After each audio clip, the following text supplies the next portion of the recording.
Thanks for watching. Don't forget to like, comment, share and subscribe to Mufti Tariq Masood, famous scholar. لا الہ الا اللہ. وہ ہمارے جو مشہور انجینئر صاحب ہیں انہوں نے دعویٰ کیا کہ کسی حدیث میں نہیں ہے کہ لا الہ پہ انگلی اٹھائی جائے الا اللہ پہ گرائی جائے. تو وہ جب میں نے ارادہ کیا تھا نا کہ سامنے فیس ٹو فیس بات ہوگی تو میں وہ حدیث کا بھی حوالہ انشاءاللہ پیش کروں گا کہ آپ کہہ رہے تھے نہ کوئی صحیح حدیث ہے نہ کوئی ضعیف. دعوے کر کے نا تو دعوے کرنے ہی نہیں چاہیے انسان کو. اتنے جب کیے ہیں تو پھر ان کو جب فیس تو کرو نا ان دعووں کو. تو میں کہہ رہا ہوں کہ میں بیٹھ کے آپ کو حوالہ بتاؤں گا. تو میں اب یہ ویڈیو نہیں بنا سکتا یہاں بیٹھ کے کیونکہ ویڈیو پھر وہ گڑبڑ ہو جاتی ہے, وہ گھما دیں گے بات کو. تو اس لیے ہم کہتے ہیں کہ بھائی ہے, ٹھیک ہے نا. ایسے اور بہت سارے ہیں. کبھی وہ کیا ہے کہ کب تک چھپو گے پیڑوں کی آڑ میں, کبھی تو ملو گے لنڈا بازار میں. شاعر نے کہا ہے کہ لنڈا بازار ایک ایسی جگہ ہے جہاں اچھے اچھے ڈیفینس کے لوگ بھی آتے ہیں. وہ پھر دھو دھلا کے نا ایسے کہتے ہیں ہم نے جناب یہ برانڈ ہے جو ہم نے برانڈ ہے بہت اچھی ہم نے خریدی ہے. تو اس لیے شاعر نے کہا کب تک چھپو گے پیڑوں کی آڑ میں, اپنی محبوبہ سے کہہ رہے کبھی تو ملو گے لنڈا بازار میں. تو بھائی کبھی آپ ملے تو ہم انشاءاللہ وہ حدیث رکھ دیں گے جس میں لا الہ پہ انگلی اٹھانا یعنی کلمہ توحید پہ انگلی اٹھانے کا ذکر ہے. اچھا میرے بھائی کیا رقیہ کا صحیح طریقہ, صحیح آیتیں, یہ بڑا لمبا سوال ہے, اس کا خلاصہ بتا دیتا ہوں. رقیہ دم کرنے کو کہتے ہیں.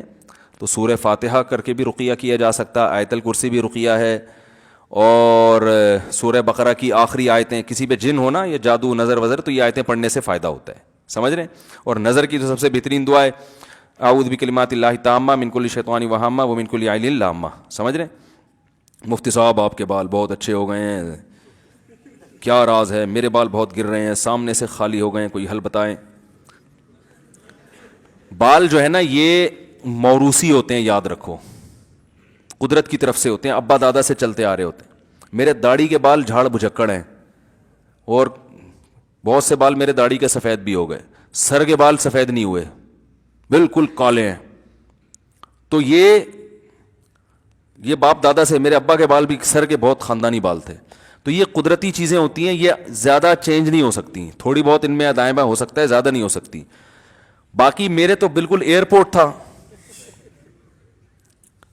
کالے تو اب بھی ہے, پہلے بھی تھے. وہ ایئرپورٹ کیسے ختم ہوا, اس پہ گھاس کیسے ہوگی, یہ ایک راز ہے جو کبھی چھاؤں میں ملے تو انشاءاللہ بتائیں گے.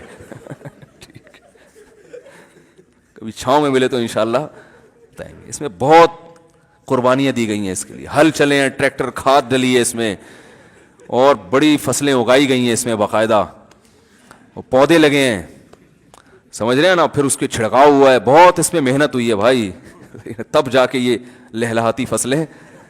اور یہ ہر ایک کے کامیاب بھی نہیں ہے. یہ ٹریکٹر جو چلتا ہے نا, اس کے لیے پہلے سے کچھ تھوڑا سا یعنی صلاحیت بھی ہونی چاہیے بال اگنے کی. بہت سے لوگوں نے کوشش کی ہے لیکن سوائے ذلت کے کچھ بھی حاصل حقیقت نہیں ہوا. Thanks for watching. Don't forget to like, comment, share and subscribe to Mufti Tariq Masood Speeches channel.